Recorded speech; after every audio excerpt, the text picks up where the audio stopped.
Hi hello welcome to Kavya's media. Mudragada Padmanabha Reddy గారు నిన్న ముఖ్యంగా అంబటి రాంబాబు గారి దగ్గరికి వెళ్ళారు. అంబటి రాంబాబు గారి కూతుర్ని పరామర్శించడానికి వెళ్ళారట. ఎందుకు అంటే ఆవిడ ఒక డైనమిక్ లీడర్ అని చెప్పి చెప్తున్నారు.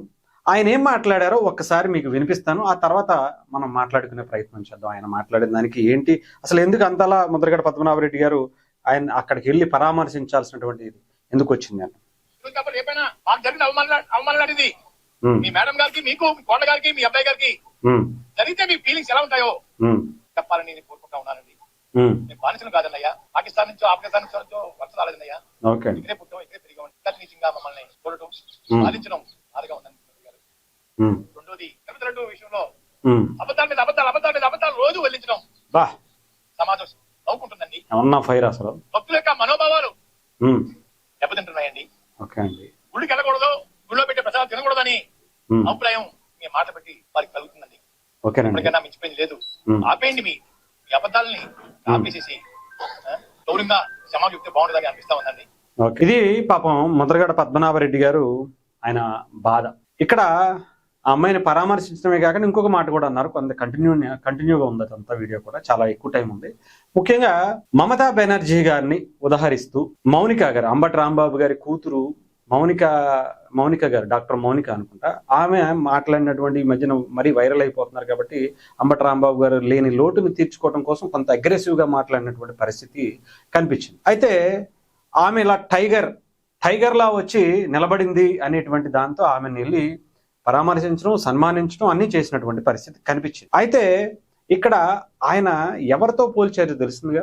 బెంగాల్లో హిందువుల్ని ఓచకోత కోస్తున్నటువంటి వ్యక్తికి, ఆ పార్టీకి, ఆ ముఖ్యమంత్రిగా ఉన్నటువంటి ఆమెకి ఈ దేశంలో విచ్ఛిన్నం చేయాలి అనేటువంటి కుట్రల్లో ఒక భాగమైనటువంటి ఆలోచనలు కలిగినటువంటి ఆ వ్యక్తి భావజాలాలని ఈవిడిలో కూడా ఉండాలి, అలా ఈవిడి కూడా తయారయ్యి ఈ దేశాన్ని విచ్ఛిన్నం చేయటంలో ఒక భాగం అవ్వాలి అనేటువంటి దాంట్లో ఈమె కూడా అలాంటి ఆవిడతో పోల్చి చెప్పినటువంటి పరిస్థితి. ఇకపోతే కొన్ని మాట్లాడారు ముద్రగడ పద్మనాభ రెడ్డి గారు మీకు ఒకటి అర్థం కావట్లా.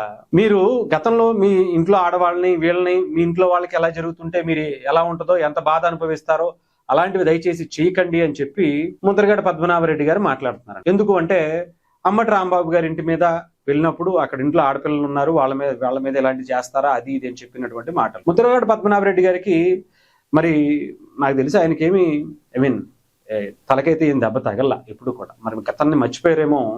ముద్రగడ పద్మనాభ రెడ్డి గారు మీరు బాగా గుర్తు తెచ్చుకుంటే అసెంబ్లీ వేదికగా లోకేష్ గారిని, ఆయన భార్యని, ఆమె తల్లిని అంటే చంద్రబాబు నాయుడు గారి భార్యని, వీళ్ళని ఏ రకంగా ఇష్టానుసారం మాట్లాడి సునకానందం పొందారో మీరు ప్రత్యేకంగా అసెంబ్లీకి సంబంధించినటువంటి సమావేశాలు ఒకసారి ఓపెన్ చేసి చూస్తే తెలిసిపోద్దండి.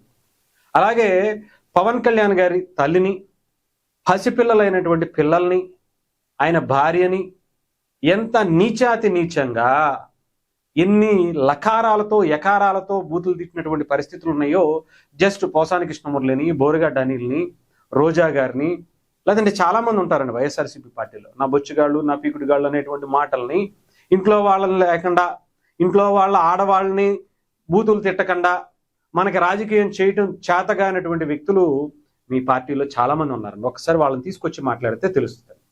ఇకపోతే మీరు లడ్డూకి సంబంధించిన దాంట్లో మాట్లాడుతున్నారు. మీరు క్షమాపణ చెప్పాలంట. కల్తీ అని కూడా మాటలు చెప్పలేం. కొన్ని రసాయనాలతో కూడినటువంటి ఒక వ్యర్థాన్ని, కెమికల్స్ ని తయారు చేసి 20 కోట్ల లడ్డూలు తయారు చేసి కొన్ని కోట్ల హిందువుల్ని మాత్రమే మట్టు పెట్టాలి అనేటువంటి కుట్ర చేసినటువంటి వ్యక్తికి వత్తాసు పలుకుతూ క్షమాపణ చెప్పమంటారా? అంటే ఇంతమందిని చంపేస్తే వాళ్ళు చనిపోతే అప్పుడు హ్యాపీగా ఉంటారా? అలాంటి వాళ్ళందరినీ కాపాడి బయటికి తీసుకొచ్చినందుకు క్షమాపణ చెప్పమంటారా? అలాంటి నీచానికి వత్తాసు పలుకుతూ లకారాలతో మీరు అన్నారు కదా, ఎవరినైతే ఇంట్లో ఆడవాళ్ళ గురించి మాట్లాడుతున్నారని, అలా బూతులు తిట్టినటువంటి అంబటి రాంబాబు గారిని జైల్లో పెడితే అది తప్పు అంటారా? దానికి మీరు వెళ్ళి ఆయనకి పరామర్శ చేస్తారు. బోషడికే అన్నటువంటి పదానికే ఆ టీడీపీ ఆఫీసుని తగలబెట్టేశారు. ఆ బోషడికే అన్నటువంటి ఆ వ్యక్తి పట్టాభి గారి ఇంటికి వెళ్ళి ఇంట్లో పసిపిల్ల బాత్రూమ్ లో దాక్కుంటే ఇంటిని ఇంతకన్నా విధ్వంసం చేసినటువంటి పరిస్థితి ఉంది బోషడికే అన్నటువంటి పదానికి. మరి లకారాలతో ఇంట్లో తల్లిని తిట్టినటువంటి అంబటి రాంబాబు గారిని ఏం చేయాలండి?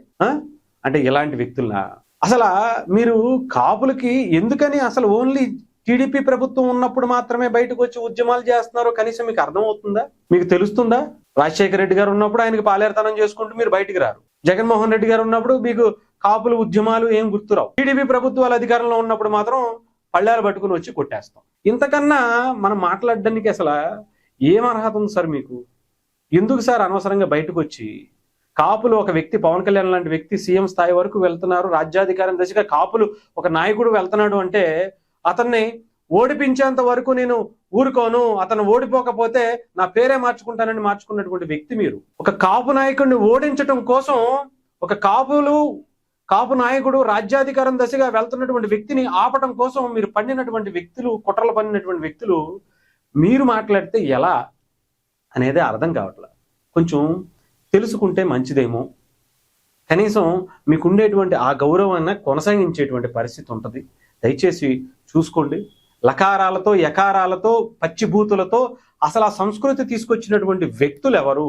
దాన్ని కొనసాగిస్తూ ఇంకా అదే రాజకీయాలు చేస్తున్నటువంటి వ్యక్తులు ఎవరు? దానికి వత్తాసు పలుకుతున్నటువంటి మీలాంటి మనుషులు ఎవరో ఒకసారి తెలుసుకుంటే మంచిది.